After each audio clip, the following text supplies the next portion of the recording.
Hey everyone, I'm Dr. Michael Breus, the sleep doctor. When my kids were little, I made sure they had a very regular and predictable bedtime routine.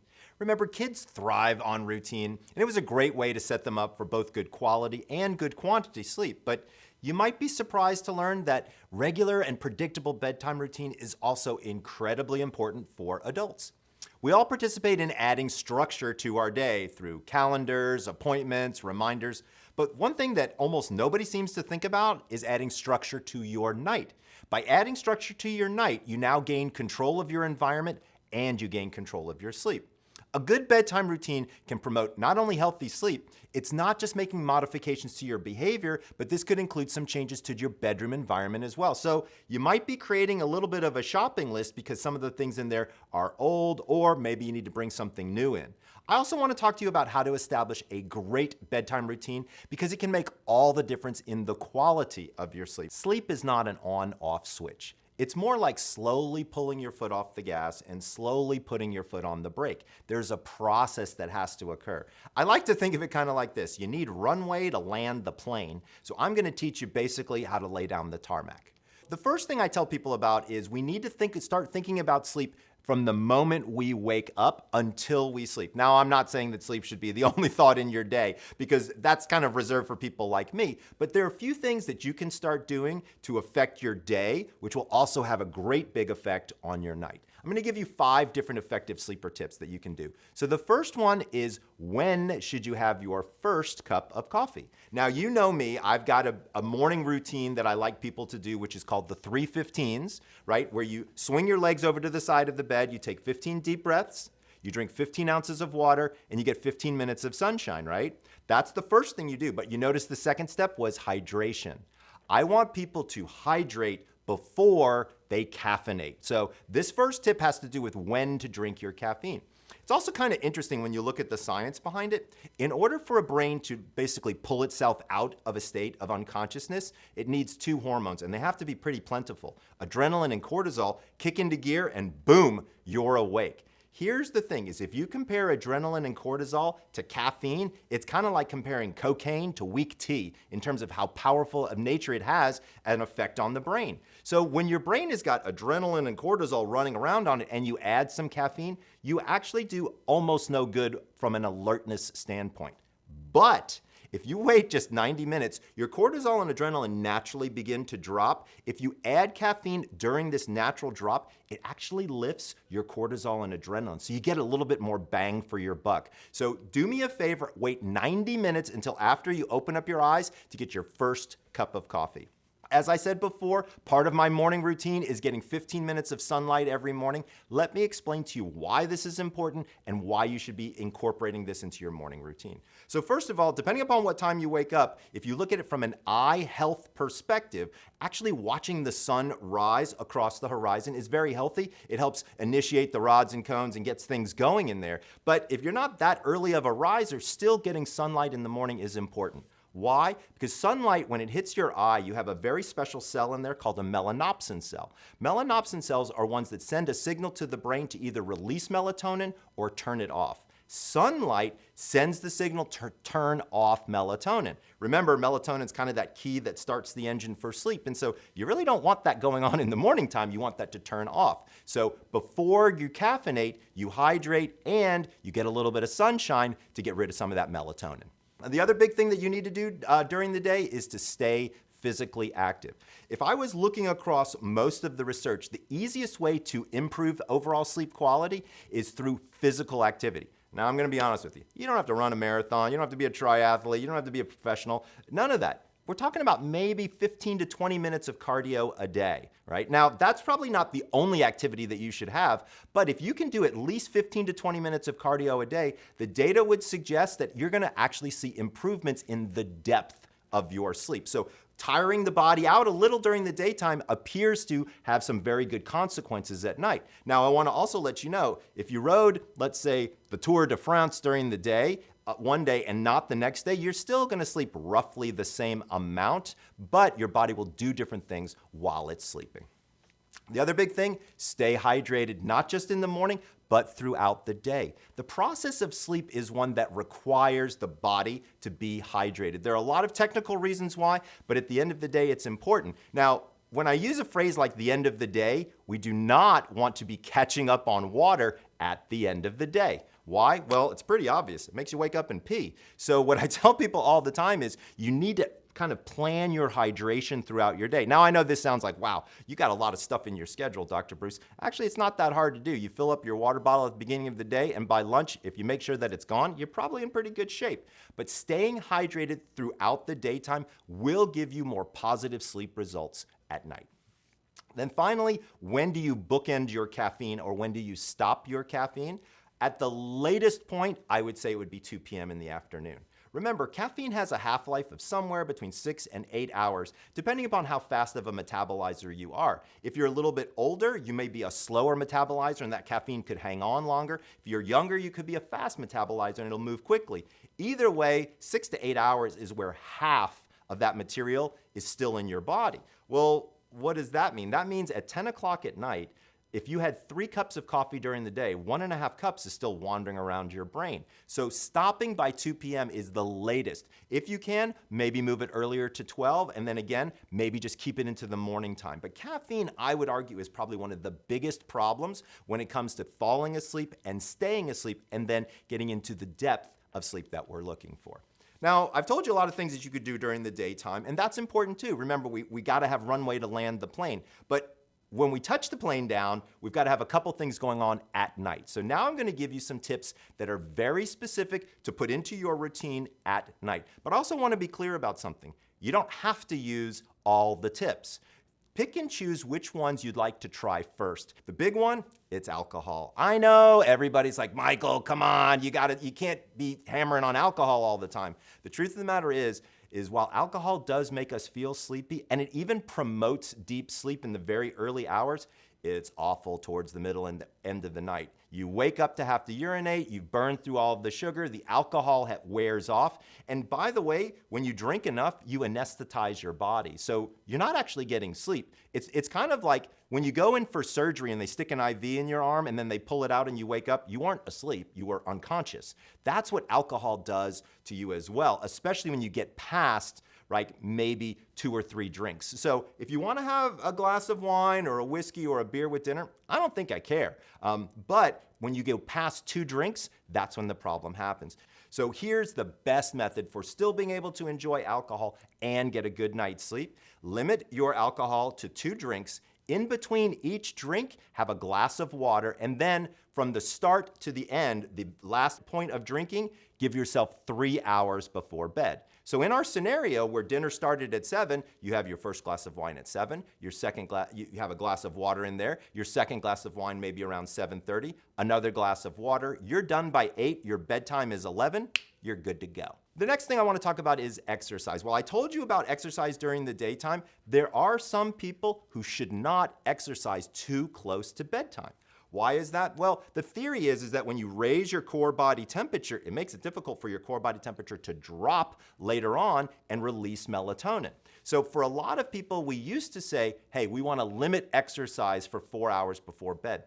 Recently, some research has come out that shows that night owls, or what I like to call wolves, actually can exercise closer to bedtime than we once thought. But at the end of the day, you want to limit exercise for about 4 hours before bed. Next, you want to spend about 60 minutes before bed just winding down. Like I said, you want runway to land the plane. I call this the power down hour. And so when I'm looking at a power down hour, here's how I break it down. So let's say your bedtime is 11. Set an alarm in your bedroom or on your phone for 10 p.m. So this is an alarm to remind you, hey, it's time to get ready for bed. Because let's be fair, if you're watching a program or you're reading or listening to a podcast or whatever it is you like to do in the evenings, time can kind of slip away. So set that alarm as a reminder to start your bedtime routine. Now you've got this power down hour. So what do? Chop it up into 3 20-minute segments. 20 minutes for just shit you gotta do. So what I tell people all the time is this 20 minutes is last minute emails, getting clothes together, packing backpacks if you've got kids, finding sports equipment. It's basically everything that you need to do so that the morning time doesn't suck. Those 20 minutes are things that are gonna bug you if you lie in bed. Next, 20 minutes for hygiene. 20 minutes for hygiene here is brush your teeth, wash your face, maybe if you take a shower in the evening, something along those lines. The final 20 minutes is really where a lot of the magic happens. So what we find is a lot of people, when they lie in bed, it's kind of the first time that anybody has given them a break all day long. And so all the thoughts come flooding in. Did I say this right thing to my boss? Did I get into a fight with my spouse? Are my children doing the things I want them to do? All of these thoughts come bombarding in. And quite honestly, it raises your heart rate and it raises your anxiety, and that makes it hard to sleep. You're kind of going in the opposite direction of sleep when you're lying in bed in the dark and all of these thoughts start flooding in. So you need to do something to either distract yourself or to replace those thoughts. Personally, I like to use meditation, relaxation, even prayer at times can be very, very helpful to do these things. Reading a book is another one. Listening to podcasts. You can do almost anything here, but it's all about positive distraction. Now, I want to answer a question here that a lot of people like to ask me during this particular part, which is, does positive distraction include television? So there's lots of people out there who like to sleep with the TV on. I think I might be the only sleep doctor in the universe that says it's okay to sleep with the TV on. Michael, why on earth would you say it's okay to sleep with the TV on? Because of the level of engagement. So what I view TV as is passive positive distraction. So when you're lying in bed watching TV, the content is just kind of flowing over you. You're not really actively engaging with the content. But if you have your tablet or your phone and you're doom scrolling, you're definitely engaged, or you're trying to get your high score on Candy Crush or whatever. That level of engagement is not leading me to sleep. That's leading me to the opposite, which is awake. So we really want to be consistent with every single thing that we're doing before bed so that it really avoids engagement. Another big thing is checking out the conditions in your room. Now, one of the easy ones to play around with is temperature. Remember, sleeping in the colder is always better. Always better. So how does that work for some people? Well, remember, different people have got different thermoregulatory properties, and some people are hot sleepers, some people are cold sleepers, and so you probably know or have been told by your bed partner which one you are, but figuring out what's the right temperature for you becomes very, very important. The good news is you can personalize this in a few different ways. So number one, the ambient temperature in the room, somewhere in the 68 to 72 range is probably where you want it to be. If that's still not cool enough and you're feeling hot, couple of different things that you can do. Number one, consider sleeping with less clothing on. A lot of people sleep naked or just with a t-shirt and underwear, and that allows a better thermoregulation. Or sleep with nothing on. There's a lot of data now that's starting to come out that shows that intimacy becomes more frequent when you're sleeping naked, as well as your ability to thermoregulate can help. Another thing you can do, and this is a fun one, is keep your feet out from under the covers with no socks on.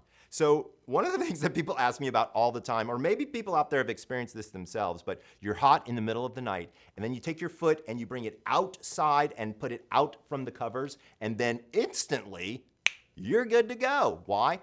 Turns out there's no hair on the bottom of your feet, so you can actually release heat much easier. So if you're hot, what I tell people to do is don't wear socks and keep your feet out from under the covers. If you like to stay warm, put socks on and put your feet under the covers. Again, you may have to manipulate this a little bit based on you and your partner. And then I have one final little hack from a temperature standpoint is if your partner just can't handle it being any colder, one of the things I like to do is you take a water bottle like this, stick it in the freezer, freeze it solid, and then put it into a tube sock. Have one on each side of your hips. So it's great because it actually cools your core body down without disturbing your bed partner. So that's a way that you can have a little mini air conditioner inside your bed if you need it. Okay, a couple of other things that you might want to do. One of the things I like to do is put a notepad on the bedside table. Now, personally, I'm trying to record my dreams these days, and I'm learning more about dream therapy. So I have a notepad, and I try to write things down as soon as I wake up. A lot of people tell me that they get these phenomenal ideas about their business or their life right when they're falling asleep. So having a notepad by your bedside table, and you can scribble out a few lines to get it out of your head, is probably something that's going to be quite helpful. If I had to pick one thing that you did that was going to be the most helpful for your sleep, it actually has to do with your waking up, and that's sticking to a consistent wake up time. The consistency of the wake up time turns out to be really important because it gives you consistency for all circadian processes in your body. Michael, what does that mean? It means that your hunger consistency stays, your weight loss gets consistency, all of the things. You have almost 300 circadian clocks in your body. So by waking up at the same time every day, they all stay consistent. I said it before, but I'm gonna say it again. TV is okay, but you really wanna avoid tablets and you really wanna avoid your phone. Now, a lot of people turn to me and they're like, but Dr. Breus, my alarm is on my phone. Bullshit. Here's the end of that sentence is go to Walmart, go to Kmart, go someplace, buy an analog alarm clock and bring it with you. You don't have to have your phone next to you because here's what happens. Somebody wakes up in the middle of the night, they reach over and grab their phone, and now you're done. You're off and running, scrolling, doing something else, you're getting bright light, and you're not sleeping. So I'm okay with TV, but I'm not okay with tablets, and I'm not okay with telephones. Are you interested in getting the most that your sleep has to offer? Do you struggle to fall asleep when you want to, or maybe you just keep waking up, tossing and turning, and end up with poor quality sleep? I honestly can't count the number of people who tell me this every single day in my office. So I created the Ultimate Sleep Optimization course. This course is organized so that you get several choices or tracks based on your chronotype. This way, we get to know your unique sleep needs and you walk away with protocols that are customized just for you. Do me a favor, click below to get started today. And guess what? Here's the good news. You can complete this course even if you are currently under treatment for sleep apnea or insomnia. But to be clear, if you have either of these disorders and they are undiagnosed, this is not the class for you. So if you don't have a sleep disorder and if you're noticing more fatigue during the day, less energy when the alarm goes off, or the desire to stay in bed later and later on the weekends, you have found the right place to learn. After this course is over, you will have a complete new understanding of how crucial an individualized sleep plan is, and you will have the exact steps that you need to take to put that plan into action without feeling overwhelmed or burdened by recommendations that honestly are really unrealistic. This course is practical. I made it for real people with real lives who want to improve their sleep. So what are the benefits you're going to get at the end of this course if you follow all of these guidelines? Number one, just consider you could feel rested and ready to go for that early morning workout every single morning. Or you could finally keep up with your kids and grandkids at the next family outing and not feel like you wanted to take a nap. You could get through that special dinner and movie date night with your partner and not fall asleep halfway through the previews. And most importantly, you could feel like you're finally able to show up for your life versus dragging yourself through activities that you used to enjoy. So it's time to stop hoping your struggles with sleep will resolve on their own and take action instead. Just click below to enroll in the Ultimate Sleep Optimization course today.